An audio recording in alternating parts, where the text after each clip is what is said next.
Ada seorang ibu tua sekali sudah keriput semua mukanya. Ada juga Assalamualaikum warahmatullahi wabarakatuh.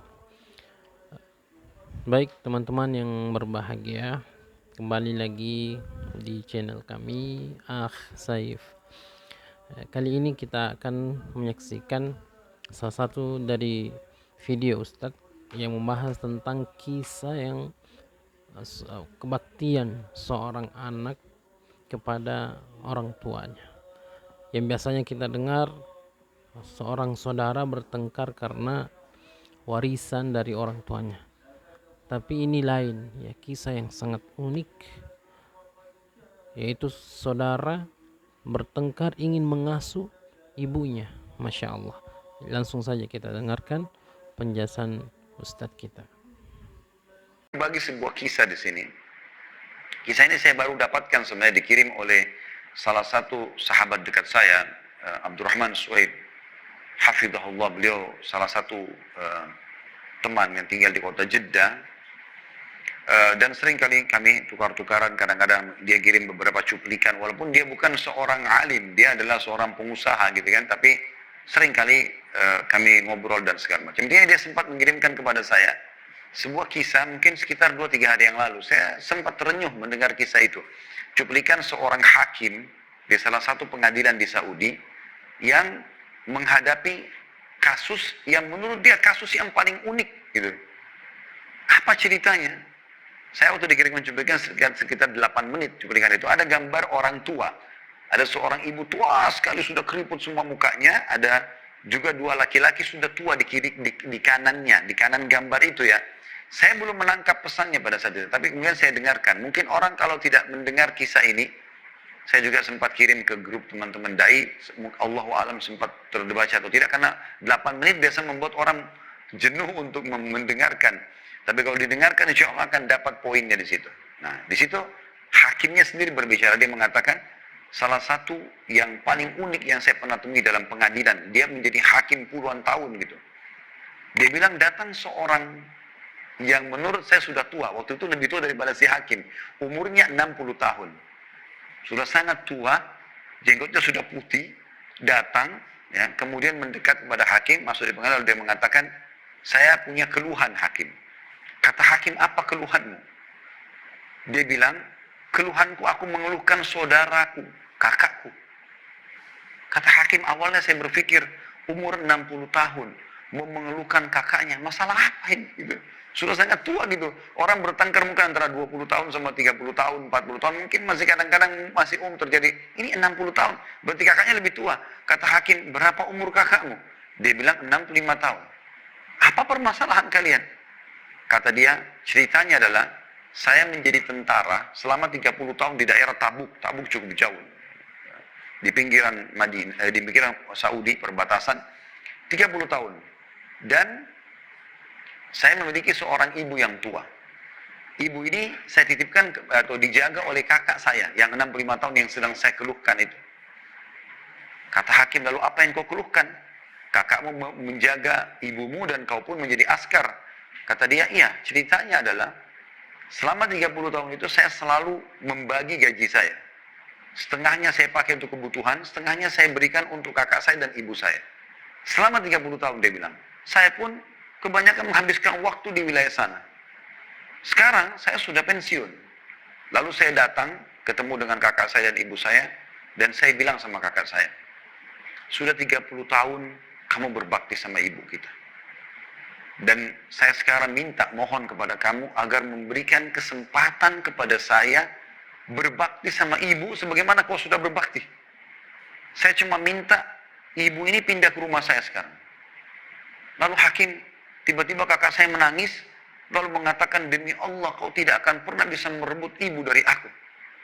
Kata si adik, saya bukan merebutnya, saya hanya sekedar mau memindahkan dia ke rumah saya dan Anda bisa ketemu sama dia setiap saat. Kau bisa ketemu sama dia setiap saat. Kata kakak saya, demi Allah kau tidak akan pernah bisa merebut ibu dari saya. Sebaliknya kau yang datang kepada saya di rumah ini. Saya tidak akan mungkin melakukan itu. Dia ulangi lagi, dia bilang, saya ulangi lagi, kak, saya hanya memindahkan dia ke rumah saya supaya saya bisa merasakan kenikmatannya berbakti sama ibu sebagaimana engkau telah menikmatinya 30 tahun. Kata kakak saya, kau sudah mendapatkan pahala kami, 30 tahun kau mengirimkan setengah gajimu. Maka sekarang biarkan ibu sama saya. Jadi subhanallah kata hakimnya, selama ini orang bertengkar antara saudara memperebutkan warisan, memperebutkan kedudukan, atau apalah. Ini memperebutkan di umur 60 sama 65 tahun, siapa yang lebih bisa merawat ibunya. Itu luar biasa gitu. Hakim ini menceritakan sambil meneteskan air mata, di suaranya kayak agak paruh gitu. Lalu dia bilang, saya pun mengatakan sama dia, baik, coba panggil kakakmu sama ibumu ke pengadilan. Kata dia, baiklah. Dipanggil lah dia bilang. Terjadi kejadian yang luar biasa, dia bilang sampai satu pengadilan meneteskan air mata gara-gara kisah mereka. Dia bilang pada saat masuk, dia bilang, demi Allah, saya belum pernah melihat ada anak berbakti seperti kedua orang ini. Ibunya digendong oleh keduanya, setengah tubuh ibunya dari pahanya dipegang oleh yang adik sebelah kiri dan si kakak pegang sebelah kanan. Mereka sama sekali tidak ingin ibunya menyentuhkan kakinya ke tanah. Digendong padahal ibunya masih mampu jalan. Sampai tiba di kursi. Lalu ibunya duduk tengah-tengah, si kakak duduk sebelah kanan, si adik duduk sebelah kiri. Kemudian saya mulai bertanya, ada masalah apa kalian? Ditanyalah kepada si adik, dia bilang, saya tanya kepada si adik, adik ini tentu punya 60 tahun ya. Maka kata adiknya, saya sudah ceritakan kepada anda hakim. Kata hakimnya, saya mau dengar, biar kakakmu juga mendengar keluhanmu, supaya ini benar atau tidak. Saya mau dia membenarkan atau tidak. Diceritakanlah kembali ceritanya, kemudian hakim bertanya kepada si kakak, bagaimana menurut kamu? Kata si kakak, benar apa yang dikatakan oleh dia. Dia membantu kami 30 tahun, dan ibu adalah tinggal bersama dengan saya. Namun demi Allah, wahai hakim, saya tidak akan pernah melepaskan ibu saya untuk tinggal sama dia. Dia boleh datang silakan. Tapi saya tidak mau kehilangan peluang ini. Gitu. Dan saya sudah membahasakan kepada adik saya, demi Allah kau hanya bisa memindahkan ibu ke rumahmu kalau melalui pintu mahkamah, pengadilan. Oleh karena itu dia datang kepada anda. Kata hakim, saya belum pernah menghadapi masalah seperti ini.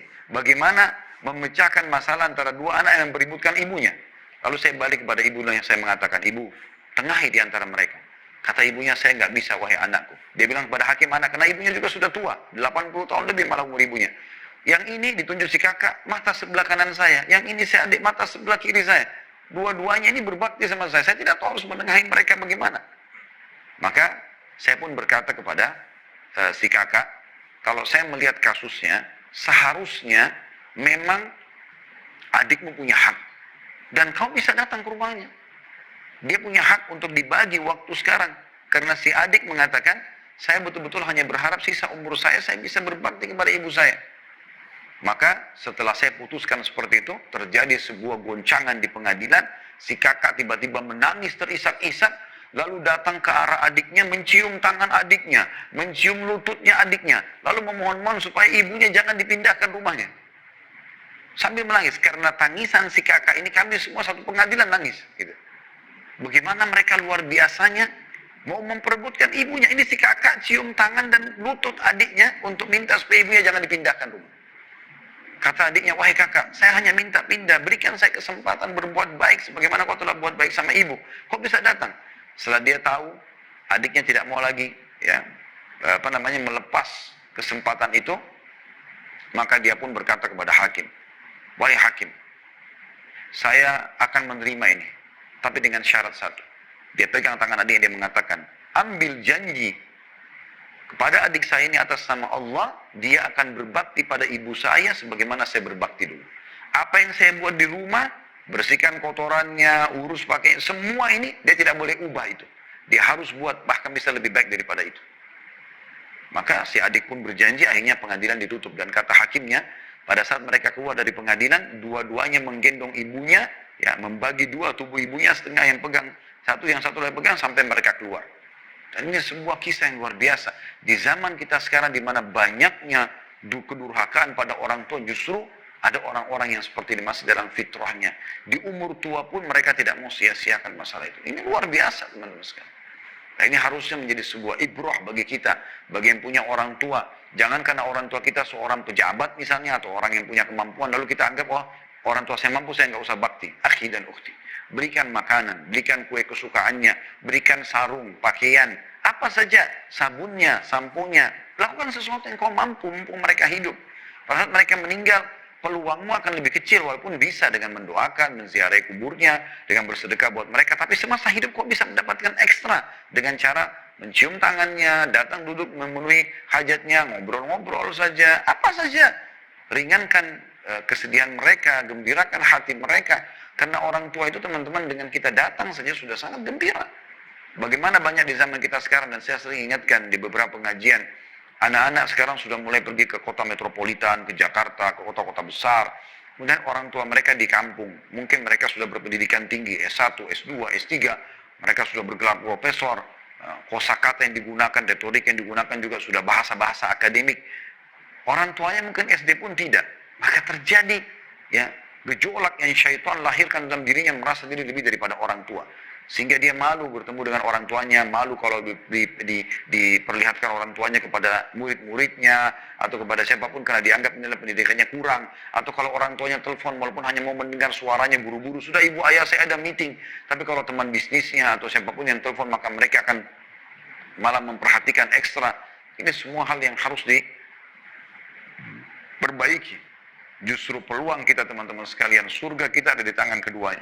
Minta doa kepada mereka.